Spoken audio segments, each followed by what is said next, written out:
Good evening. This is Crime Classics. I am Thomas Hyland. Listen.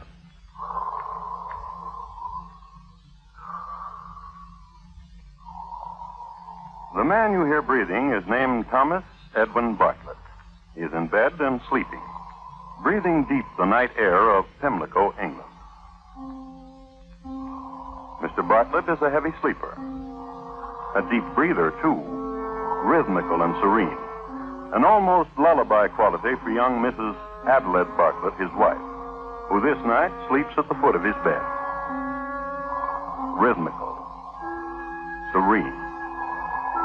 And just at the stroke of midnight, just when a new year has begun, Mr. Bartlett stops breathing. Mr. Bartlett has just died from having drunk too much chloroform, of all things. His wife wakens, sees it is a new year, and celebrates. Tonight, my report to you on the shockingly peaceful passing of Thomas Edwin Bartlett, greengrocer. Crime Classics, a new series of true crime stories taken from the records and newspapers of every land, from every time. Your host each week, Mr. Thomas Hyland, connoisseur of crime, student of violence, and teller of murders. Now, once again, Thomas Hyland.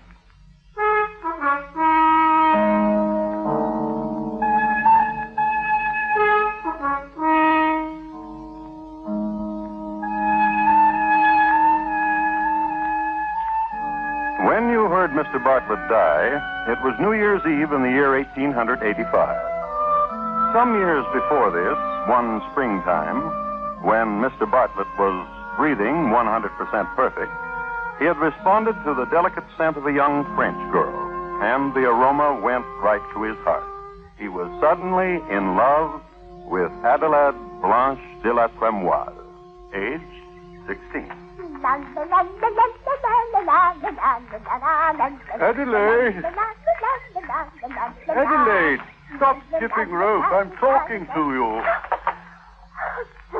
You made me miss Zoot. You shouldn't say zoot, my dear. It's an immodest expression. Zoot, zoot, zoot, zoot. I'm sorry I made you miss.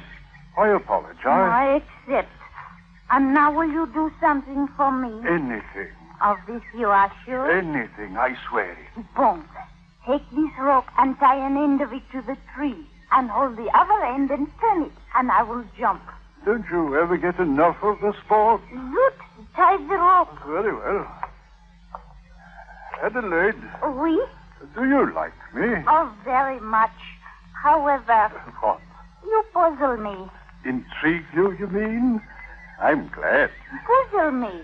Why you put the sign, gone to fish on your grocery store this last 2 weeks, when it is not so. You are here every afternoon in my yard when I come home from school. I have permission from your brother. Adelaide. You have finished tying the rope? Yes. S'il vous plaît, turn it. Faster! Faster! Faster! Oh, my dear. Adelaide, are you hurt? Here, I lift you. Yes, yes, help me. I'm so tangled in the rope. Adelaide. Oh, you are very nice. Adelaide, listen. I like your beard, a black beard. Barbe noire, barbe noire, barbe noire. Oh, Adelaide, my dear, will you marry me? Marry you? Yes. But I am still in school. Marry me, and it'll be the same.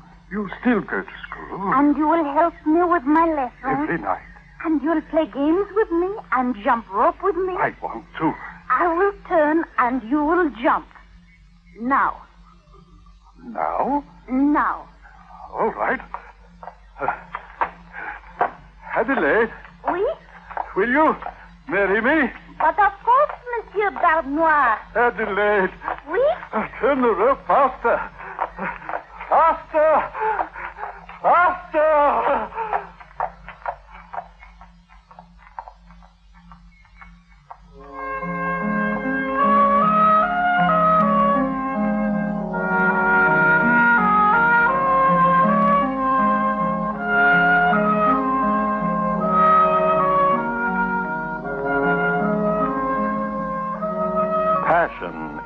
Pimlico. Participants, Thomas Edwin Bartlett and Adelaide Blanche de la Tremoise, and a good quality skipping rope, which latter, it might be mentioned, came from the shelves of Mr. Bartlett's grocery store, and which, coiled neatly, was his first gift to her. It was a springtime romance and an honorable one. They got married. And according to Mr. Bartlett's word, the marriage progressed to each one's satisfaction. Mr. Bartlett continued at the grocery store, and Adelaide was still a student. It is a matter of record that she was a good student in the subjects of geography, history, and botany. But it is also a matter of record that one day she brought home with her a note from her teacher. Dear Mr. Bartlett, here is your wife's last examination paper in algebra. As you see, the grade is 43.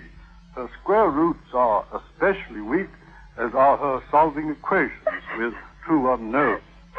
Something must be done, else your spouse will not pass into the next form. Sincerely, Edgar Becker, Esquire. P.S. I will be glad to tutor your spouse after school hours. Signed, E.B. Esquire. Oh, Adelaide, why are you crying? I am not a good wife. You are wrong, my dear. I am not a good husband. I should have been helping you with your algebra. But you help me so much with my lessons. And you get tired and you go to your room and sleep. Oh, husband. Yes? I do not wish it anymore. I do not wish school. I want your school and Mr. Becker to be proud of you. No.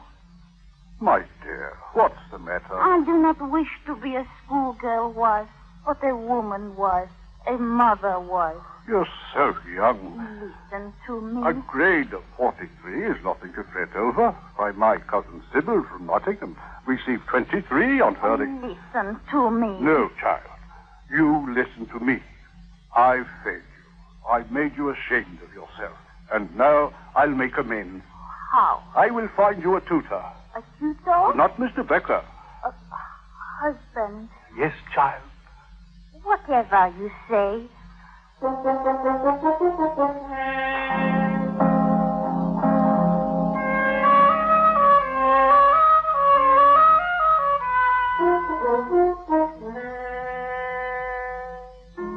Trouble in Pimlico. Simply this. The girl wanted to grow up, and her husband wouldn't let her. He told her she'd grow up soon enough, but right now she should play and run and scamper. This period in the married life of Thomas and Adelaide was marked by two events. The first, his presenting her upon her birthday with a game of the mind, domino, hand-carved, imported from Persia. The second, a tutor, a veritable whiz in algebra, imported from Bristol. A young man of 21, accomplished in the 3 R's and other branches of learning. He doted on chemistry, for instance, and one report has it that he was forever indulging himself with practical jokes at the school, with chloroform. They say his headmaster constantly fell asleep while admonishing him. His name? George Dyson, Adelaide, your tutor. This is my wife, Adelaide. At your service. Here is your book. Open it to page 1. A minus 1 equals 0. Therefore, A equals 1. Do you understand that? No. Sit by me. I'll teach you. I'll leave you two alone. Now. Mr. Dyson. Yes? You are very young. You are very pretty. Tutor me.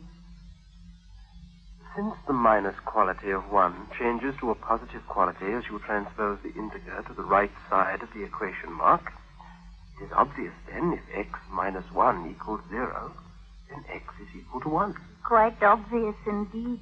You are a very good tutor. Did your husband tell you I was to live here? Yes, he did. If x minus 2 is equal to 0, what does x equal? 2. I'm proud of you.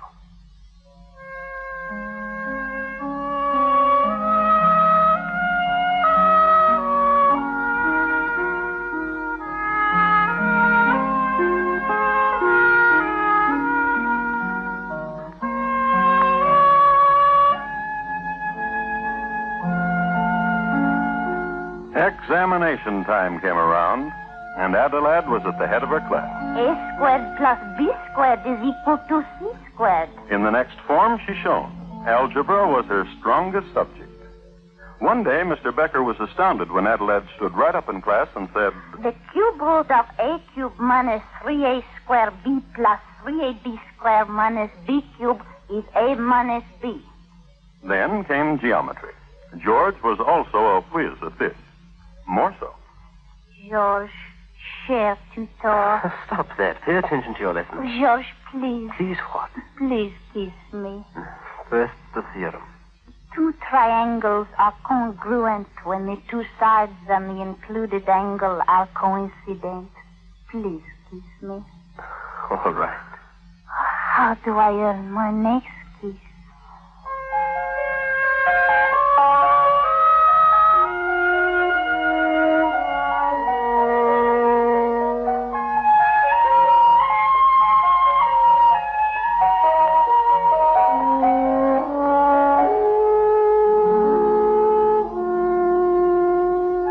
Mathematics in Pimlico. On to trigonometry and the youth. Wife and tutor caught up in the mysteries of logarithms and sines and cotangents and secants. There were field trips, too, to the garden, because George Dyson Tutor believed in practical application of theory.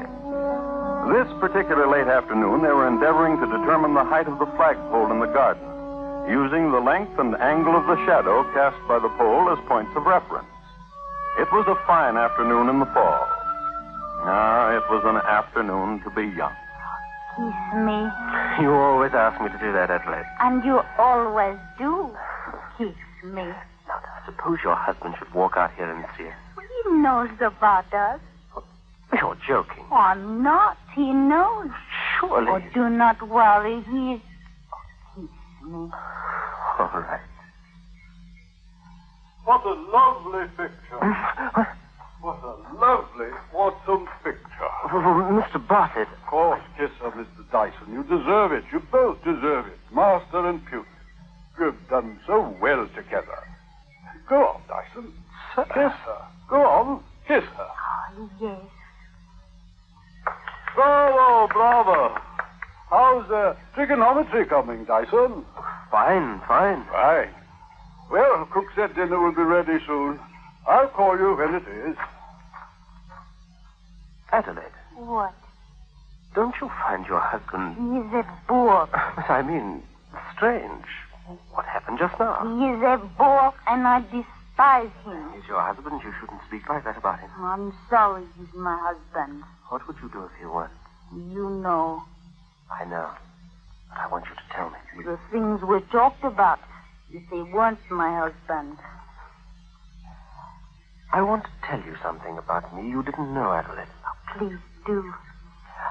I was quite a chemistry student, too. I could teach chemistry if I wanted to. That is very interesting. Chloroform, for instance, is a chemical. Chloroform? I've heard of it. It belongs to the class of neurotic chemicals which act on the brain and produce loss of sensation. Can it cause death? Carelessly used, it can cause death. Then it is a poison. Let's stroll in the garden. I want to. Chloroform is a colorless, heavy, and volatile liquid, having a peculiar ethereal odor which cannot be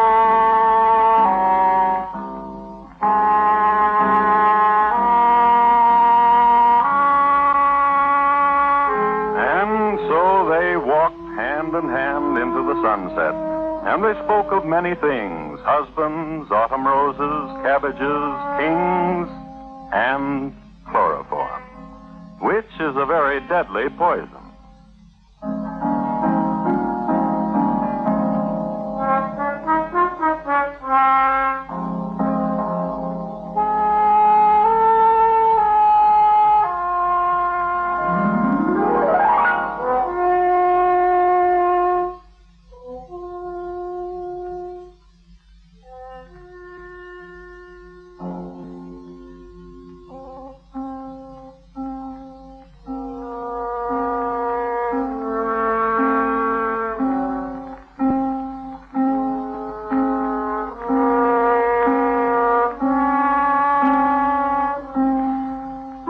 Pimlico, England, is noted in a small way for the color of its sunset, a quality which some malcontents have attributed to the quality of the dust in the Pimlico air.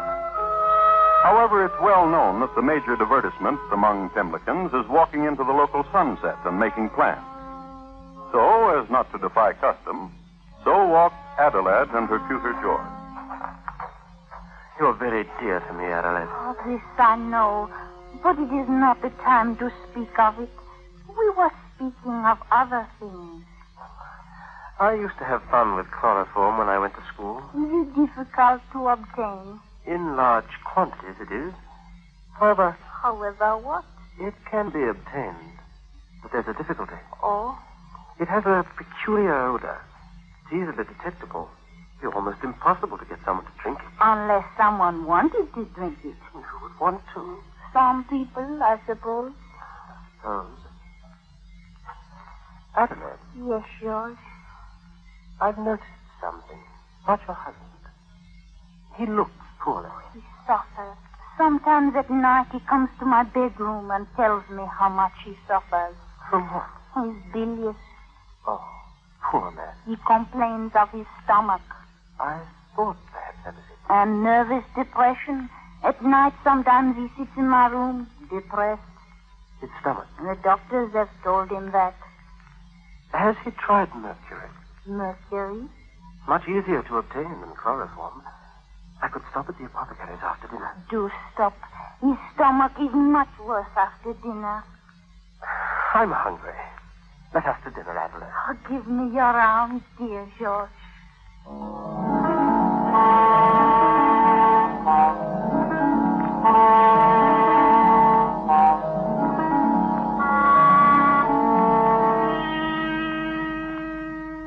The maidservant was just setting the suckling pig on the table when the young folk entered. Mr. Bartlett greeted them with a wave of his fork, and they sat. The dinner was a success, and as usual, Mr. Bartlett exhibited his clean plate for the applause of his wife and her tutor. Over fruit and cheese, George Dyson begged to be excused. I'll be back in a shake, Mr. Bartlett, with a surprise for you. Slice another melon for me, dear Adelaide. And in half an hour, George returned, which was good time for the course, the house to the apothecary and back. But George was in a hurry. And when he returned, Adelaide was waiting for him in the great hall. Quickly, come. What's the matter? After dinner, he almost fainted. He managed to get into the library where he's lying down. His stomach? In the middle of a melon slice. Oh, Mr. Bartlett.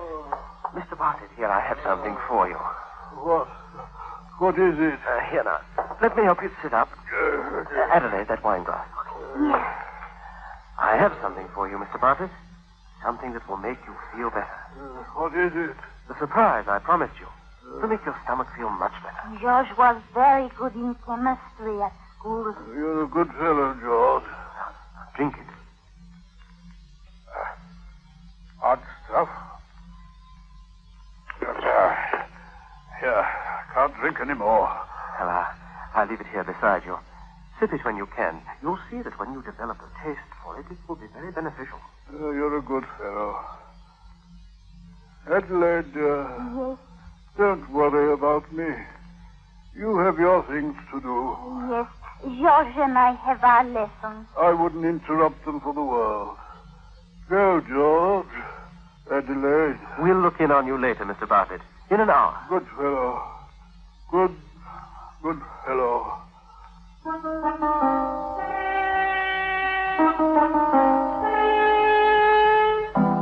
Mr. Bartlett's stomach quieted after a while, and lying there, he had a thought that perhaps it was George's surprise that did it.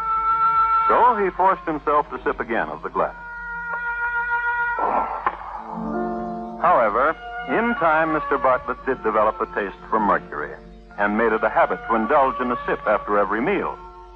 Somehow, his stomach responded suitably, and his complaints were not nearly so many. Of course, it should be noted that Mr. Bartlett would reel suddenly and fall down at odd times, and then he was constantly bumping into things, and his teeth dropped out. Some of his more observant friends would mutter among themselves about Mr. Bartlett's slightly bluish complexion. One morning, Mr. Bartlett woke up completely beardless, and from that day on, he never had to shave. But since generally his stomach felt much better, Mr. Bartlett deemed himself ahead of the game, a philosophy which caused comment. Adelaide to George. My husband seems happier. Yes, I've noticed. My stomach has improved Because he doesn't eat so much. because he lacks sufficient teeth. Your husband has developed a tolerance for mercury. Yes. Mr. Dyson, Mr. Dyson? You mean George? when will you be finished tutoring me, Mr. Dyson? What do you mean? Tomorrow, I should think, Mr. Dyson. What? Tomorrow is the eve of the New Year. My husband has asked me to join him in private celebration in his rooms. We shall drink to your leaving us. But you and I... But there's one last favor you can do for me. I'd do anything. While you're at the apothecary, Apothecary. while you're there, while you're making the purchase of chloroform, bring me 1 sachet of lavender, 12 cinnamon sticks, and 12 licorice twisties for my husband. Then you are giving me one more chance, Adelaide. Mr. Dyson, happy is the day when I shall call you George again. Lavender, cinnamon sticks, chloroform, and licorice twisted.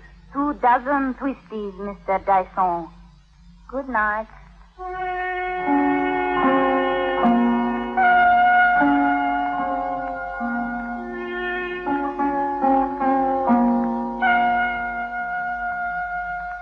It's 11 o'clock, Adelaide. 1 hour until the New Year and our anniversary. 6 years. Thomas, Yes, my dear. you remember how you used to come and watch me jump rope? I had a beard then. And I called you Bartlett. A drink. 6 years, Thomas, we have been married. A drink. I have had enough drink. You finish the bottle.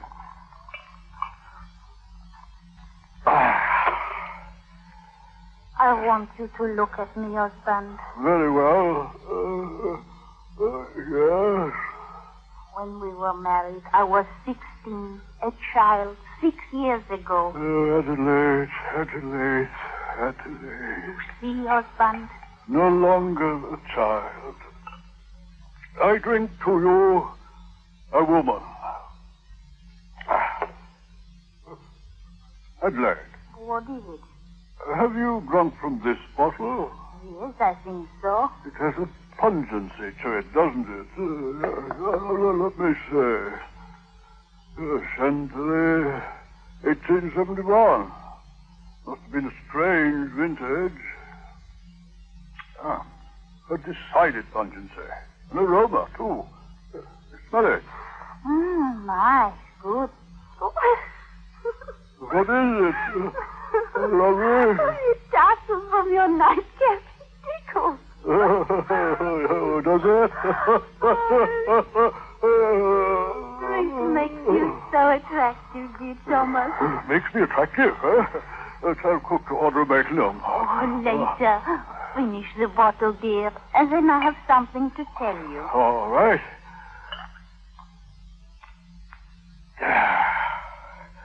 Now, what is it you have to tell me? Oh, you confess it now, do you not, that I am a woman? An attractive woman, yes. And finally a wife, my husband. 6 years now, and you have observed me only as a child and have treated me as...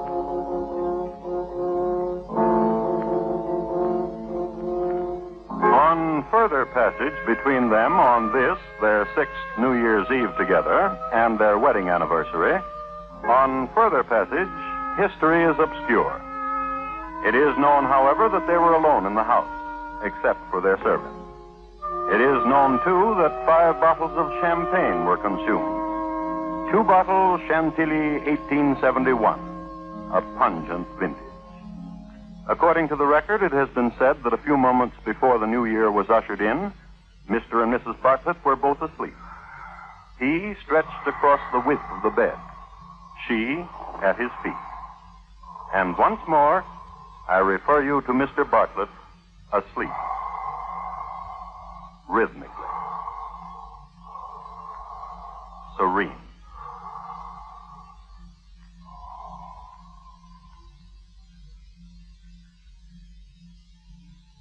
Thomas? Thomas?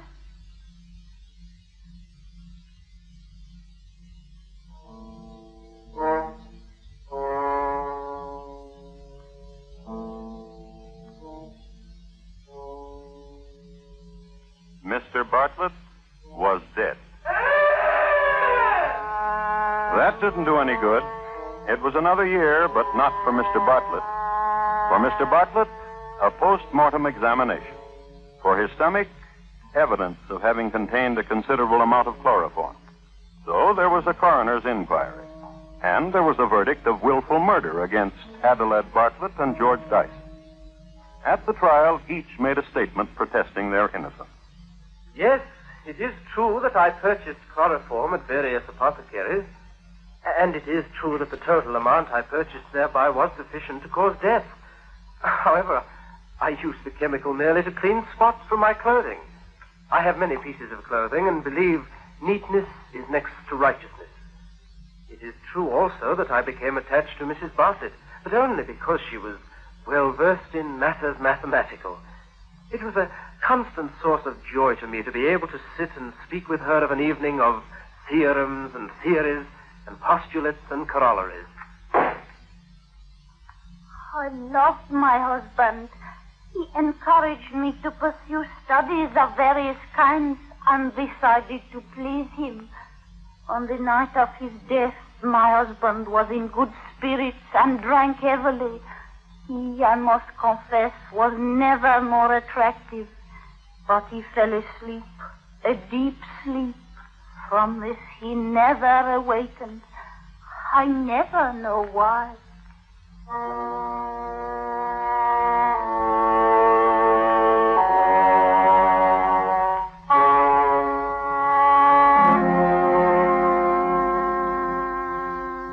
Nor does anyone else know why. The jury debated for 2 hours and returned a verdict of not guilty.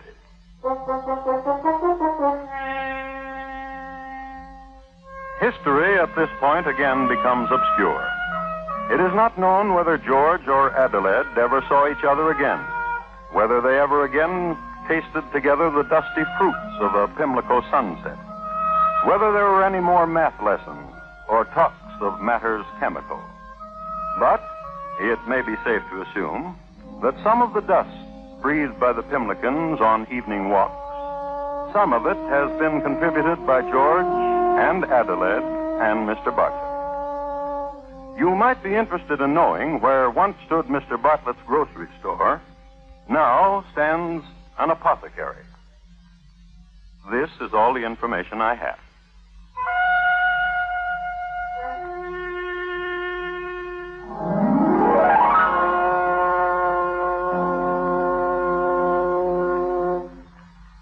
Thank you. Good night. Thomas Edwin Bartlett, tonight's crime classic, was adapted from the original court reports and newspaper accounts by Morton Fine and David Friedkin. The music was composed and conducted by Bernard Herrmann, and the program is produced and directed by Elliott Lewis. Thomas Hyland is portrayed on radio by Lou Merrill. Thomas Edwin Bartlett was played by Herb Butterfield, Adelaide by Betty Harford, and George by Terry Kilburn. Bob Lamont speaking.